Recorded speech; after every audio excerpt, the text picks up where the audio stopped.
تمام درودوں میں سب سے افضل درود ابراہیمی ہے جو نماز میں پڑھا جاتا ہے، لیکن اس سے انکار نہیں کیا جا سکتا ہے کہ ہر درود کی ایک الگ خاصیت ہے، الگ تاثیر ہے، پڑھنے میں ایک الگ کیفیت محسوس ہوتی ہے۔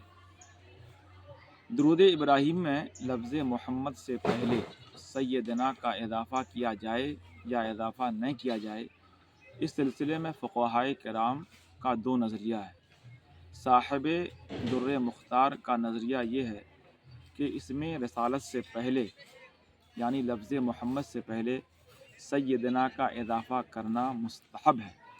ان کے الفاظ یہ ہیں: نودب السیادۃ لأن زیادۃ الاخبار بالواقع عین سلوک الادب ہوا افضل من ترکہ، کہ سیدنا کا اضافہ کرنا مستحب ہے اس لیے کہ خبر دینے میں واقع کے اعتبار سے زیادتی یہ عینی ادب ہے اور اس کا ذکر ترک سے افضل ہے۔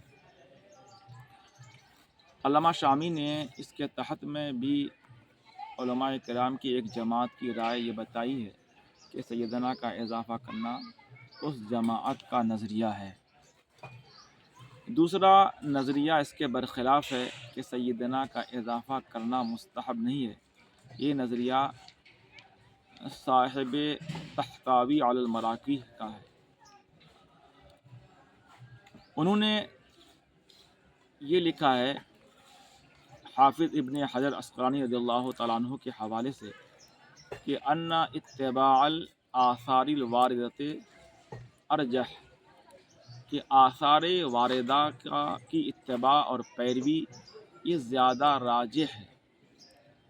اور مزید انہوں نے ان کے حوالے سے یہ لکھا کہ سیدنا کا اضافہ کرنا نہ تو صحابہ سے منقول ہے نہ تابعین سے منقول ہے، تو جب یہ ان حضرات سے یہ اضافہ منقول نہیں ہے تو اگر سیدنا کہنا مستحب ہوتا تو یہ چیز ان پر کسی بھی حال میں مخفی نہیں ہوتی۔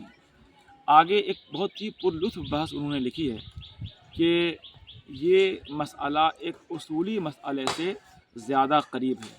وہ اصولی مسئلہ یہ ہے کہ شریعت میں ادب احسن ہے یا اتباع و امتثال احسن ہے۔ ان کا نظریہ یہ ہے کہ اس مسئلے میں یہ امتثال اور اتباع یہ زیادہ یہ راجح ہے اور اسی میں ادب بھی ہے۔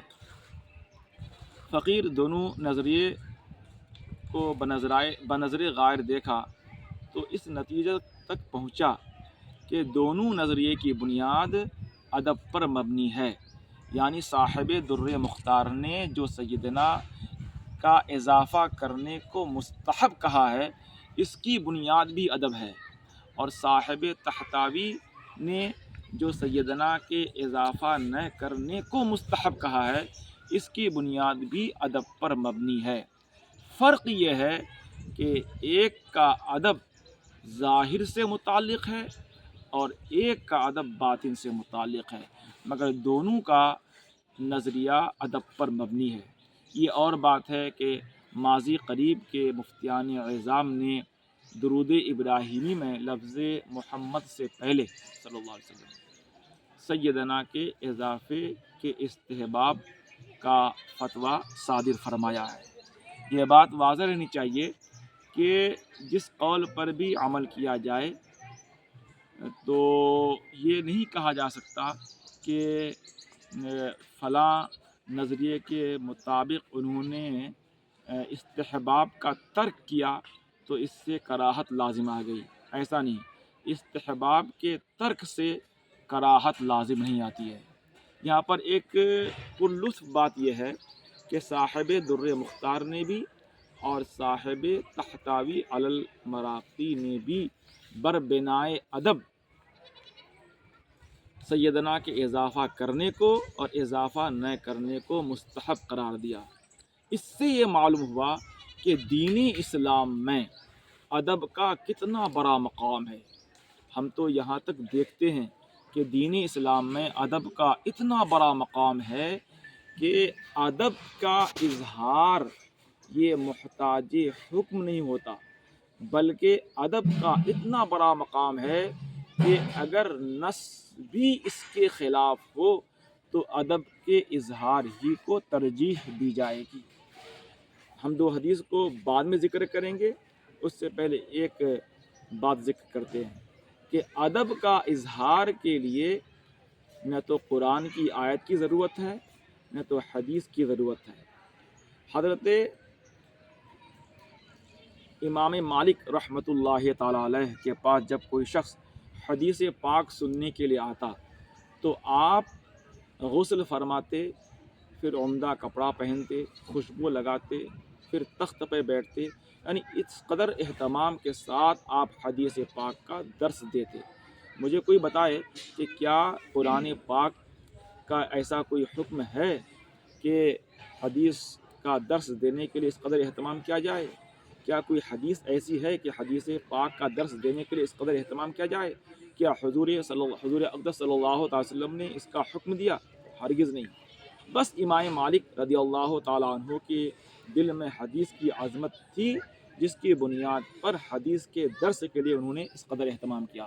تو معلوم یہ ہوا کہ ادب کے اظہار کے لیے نہ تو قرآن کی آیت کی ضرورت ہے نہ تو حدیث کی ضرورت ہے اور نہ رسول اللہ کا واضح فرمان کی ضرورت ہے، بلکہ یہاں تک واقعات ملتے ہیں کہ نص صریح موجود ہو تو بھی نص صریح کے خلاف ادب کو بجائے لایا جائے گا، جیسا کہ حضرت ابو بکر صدیق رضی اللہ تعالیٰ عنہ، بخاری شریف میں تفسیر کے ساتھ واقعہ مذکور ہے کہ حضور کی عدم موجودگی میں صلی اللہ تعالی وسلم حضرت ابو بکر صدیق رضی اللہ تعالیٰ عنہ مصلی امامت پر کھڑے ہو گئے۔ آقا تشریف لائے، صف میں کھڑے ہو گئے، صحابہ کرام ہاتھ پر دستک دینے لگے۔ حضرت ابو بکر صدیق رضی اللہ تعالیٰ عنہ نے دیکھا گوشے چشم سے کہ حضور کھڑے ہیں، پیچھے ہٹنے لگے۔ حضور نے اشارہ فرمایا کہ اپنی جگہ پر رہو۔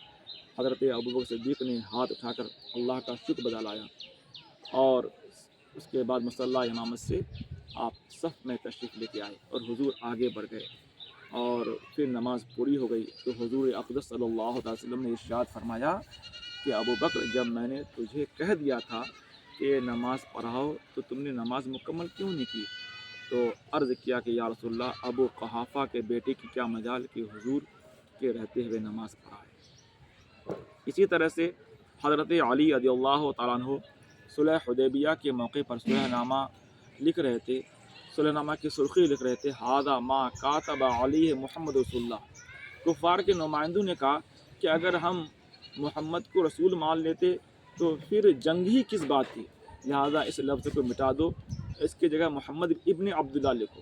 حضرت علی سے حضور نے ارشاد فرمایا کہ علی، محمد کو مٹا دو اور اس کی جگہ میں محمد رسول اللہ کا لفظ مٹا دو اور اس کی جگہ محمد ابن عبداللہ لکھو۔ حضور کا واضح ارشاد کہ رسول اللہ کی کو کاٹ دو اور اس کی جگہ میں عبداللہ ابن عبداللہ لکھو، مگر حضرت علی قسم کہہ کے عرض کر رہے ہیں ما انا بالذی امحا او کما قال، کہ یا رسول اللہ میں وہ نہیں کہ رسول اللہ کا لفظ مٹا دوں۔ بالآخر حضور اقدس صلی اللہ تعالی علیہ وسلم نے اپنے مقدس ہاتھ سے رسول اللہ کے لفظ کو مٹا دیا اور اس کی جگہ میں ابن عبداللہ لکھا۔ اب آپ بتائیں کہ دو حدیث میں صراحتاً یہ ارشاد ہے کہ پہلی حدیث میں حضرت ابو بکر صدیق رضی اللہ تعالیٰ عنہ سے آقا نے ارشاد فرمایا کہ اپنی جگہ پہ کھڑے رہو، اشارہ فرمایا، اور دوسری حدیث میں حضرت علی رضی اللہ تعالیٰ عنہ سے رسول اللہ کا لفظ مٹانے کو ارشاد فرمایا۔ اس کے باوجود حضرت ابو بکر صدیق نے بھی اور حضرت علی رضی اللہ تعالیٰ عنہ نے بھی حضور کے ارشاد پر، حکم پر بظاہر عمل نہیں کیا، مگر اس کے باوجود حضرت ابو بکر صدیق کو اور حضرت مولا کائنات کو بے ادب نہیں کہا جاتا۔ کیوں؟ اس لیے کہ بظاہر اس حکم عدولی میں ادب کا اظہار تھا، ادب کا مقام اتنا بلند و بالا ہے کہ نص صریح کے بھی خلاف ہو تو بھی ادب ہی کو ترجیح ہوگی۔ تو معلوم یہ ہوا کہ ادب بجا لانے کے لیے حکم کی ضرورت نہیں پڑتی، بلکہ حکم بھی اس کے خلاف ہو تو بھی ادب ہی کو ترجیح حاصل ہوتی ہے۔